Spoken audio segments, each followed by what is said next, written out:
How come no one ever told me that RVs are junk? They're terrible. I'm just kidding. But yeah, there are some components to RVs that are junk. Now, I'm specifically talking about if you live in them full time. I haven't heard of people having these types of issues that I'm having, so I can't judge too much, because I think some of the issues that I'm having are probably because we live in this thing full time.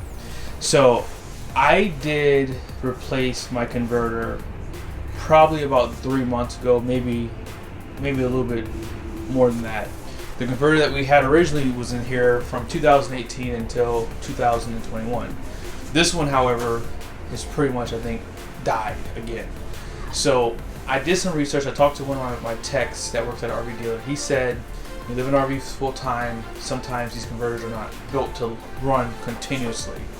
I just noticed I am hooked up to shore power. I'm not hooked up to like 30 or 50 amps. I'm hooked up to like 15 amps, but it's just enough just to get us going to try to charge the battery. But as you can see, at 11.1 volts, it's not charging. So either my converter's bad, either a wire somehow got loose, or my converter's bad. Because we already replaced it, I'm assuming that's what the problem is. It's like 36 degrees outside, so it's been cold in Maryland these last few weeks here. So the RV's had some issues. Now, it was in service for about a month, so it wasn't hooked up to power. But I'm going to go ahead and take apart the stairs here, and I'm going to show you guys basically the converter. If you do have a Keystone Cougar like I do, this is a 368 MBI. And just keep in mind, some RVs are different than others. So sometimes my RV could have a certain step and another one may not have the same step. I've learned that from the RV world. They don't do everything the same all the time. But you do have to undo the steps first, which are the covers basically. And then we have to take off this. And then next we have to unbolt all these bolts here. I don't think I put them all back in here just because I felt like it had enough in. And then we have to undo this too. I'm gonna try to see if I can just keep this on. These grills here, you can access the converter by taking off the grill, but honestly I'm just gonna take it all apart because I think it's gonna be replaced. Okay, and this is pretty much the finished product once you get everything undone. Now, as I said earlier, this converter is not charging my battery. It's hooked up to power on the outside through the 50 amp connector. I just have it reduced down to 15 amps. And it's definitely warm, but like I said, it has to be plugged in, all that good stuff, but it's just not charging my battery. So I could have a converter problem. I could also have, like I said, a short wire or something like that, like a wire came loose in the storage in the front. But because I just replaced this, and not long ago, probably about maybe a month ago when it got cold, this was making a lot of noise. So I was thinking that this is probably the culprit here. And what I need to do is I need to go ahead and unbolt it, and pretty much you would have to undo your circuit board because my converter does plug in behind here. If you are going to be living your RV full time, you may have to upgrade this piece of hardware, because what they put in these RVs, because these manufacturers, they do everything cheaply, and you can see that in a lot of places. This is going to probably fail within a year or two if you're always plugged in, especially if you're not moving around. Like we weren't moving around, we were just living in our RV, and it's just started to really have problems. So we replaced one, and now this one's having problems. This is a 75 amp. The one that came with the RV was a 55 amp. My tech said it wouldn't matter if we upgraded the power, so I was like, hey, I'm always more for more power. But like I said earlier, guys, this thing, it seems to be working as it's supposed to. There is a spot here in the breaker box for the converter, and I have, you know, clipped it down.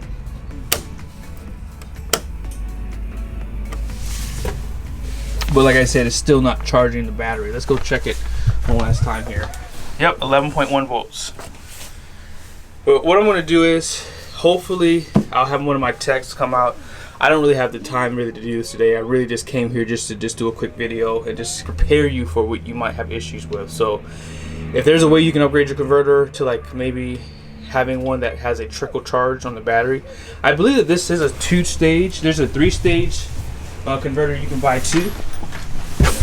And basically what it does is it gives you the normal charge, trickle charge, and if you don't consistently stay hooked up to power, it could actually like kind of like a surge charge, I think it is. So you can get the batteries charged within like a few hours or something like that, a couple hours, something like that, I don't know.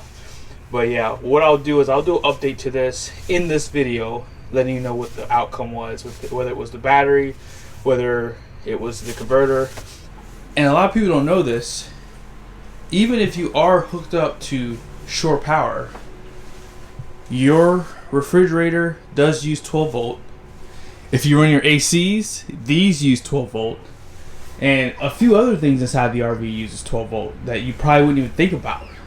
So you have to make sure that battery's charged, because a lot of these components inside of here will not work.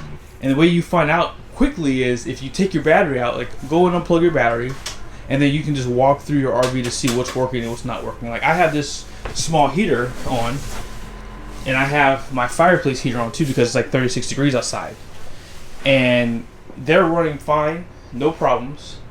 But if I were to turn my heater on, like my furnace, the furnace uses 12 volt too, which means when I go to turn it on, it runs the battery down to like 10 volts.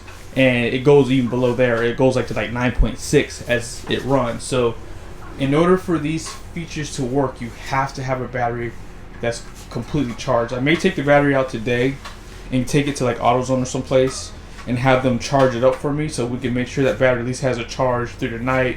That way we want to turn on the refrigerator, things like that, those things can be ready to go. But hopefully, like I said, I'll answer the question for you guys on what the problem is. But I would strongly recommend, if you are buying an RV, you do plan on living in it stationary, which means it's going to be on power all the time, I would consider looking at some options to upgrade this that are probably built more so for full-time living. I just undid the breaker box. So there are some small screws on the side here for this cover. It's these little basic Phillip heads screws. And then holding the box to the wall, you have 4 screws with black heads here. That's all you pretty much have to do to take this apart. Don't use power for this. I mean, I just use a flat head to get these out. So I just pulled this from the wall. As I mentioned earlier, you see this is plugged into the back of the breaker box. I already disconnected the battery. So anytime you're obviously dealing with this type of stuff, you want to make sure you don't have power coming to this. So what I'm gonna do is I'm gonna see if I can go pick this up today. I might do the install. I mean, all you have to do is just undo these wires here, unplug this from the breaker, and then run the wire basically through. So it's really easy stuff. I mean, you just don't want to pull too hard on these wires and then have something come undone. But let's just go ahead and look at what I did outside, and then I'm gonna see if I can go get this replaced today. I took the battery out earlier today. As you can see, there's no corrosion on it. I did check the water. The water level's fine inside this battery. And this battery is probably only maybe 5 months old, maybe. Probably not even that old. And inside of here, all these connections are fine. I may just have him check to make sure, you know, none of these wires came loose. But I may need to check all these fuses. There might be a fuse inside of here, just to make sure. That's why I'm not getting any charge here. But like I said, I'll let you guys know and give you an update in a second, okay?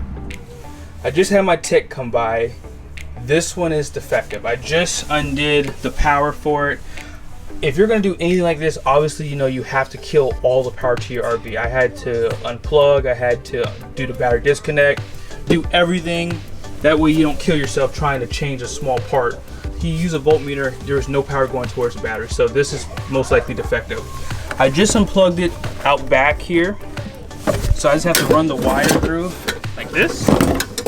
And I already undid these, I had to use an Allen key. I don't know what size this is, because as you can see, I've had this for probably 10 years, but that's how big it is. So I just use the Allen key to undo these, and just the ground wire here. And so all I'm gonna do now is just take this one, get the new one, put it down here, bolt it back up and everything like that, and we'll pretty much be all set. I'll check for voltage too, and then see if that fixes our problem, okay? In case you were wondering which one I purchased, I did repurchase the same one. The one that came in the RV was a 55 amp. This one was a 75 amp. It does have 3 stages, and I strongly recommend you get one with 3 stages. That way it has that surge charge, it has a normal charge, then it has that trickle charge, which you really want. But nevertheless, do some more research on this. If you want something a little bit better, this is my 3rd one, and I don't really care for this brand, and it is made in China, so that doesn't really help the case either. But nevertheless, just do some research if you do plan on staying yours full time. That way you can avoid having problems with it. All right, I just turned on the battery again on the outside, and I have everything connected here, have the ground set. Here's the moment of truth. Let's see what happens. So the fan's working. Fan's working. Let's go to the panel. This is the, there we go. There we go, 13.7. So converter was broken. So the fan must be the thing that's broken on this thing, because you can clearly hear the fan going. And on this one, that fan's not going on. Let me see. Actually, this has a weird plug design too. See that? There's a different plug design. So I can't even test it out if I wanted to. But it's junk. We fixed the problem.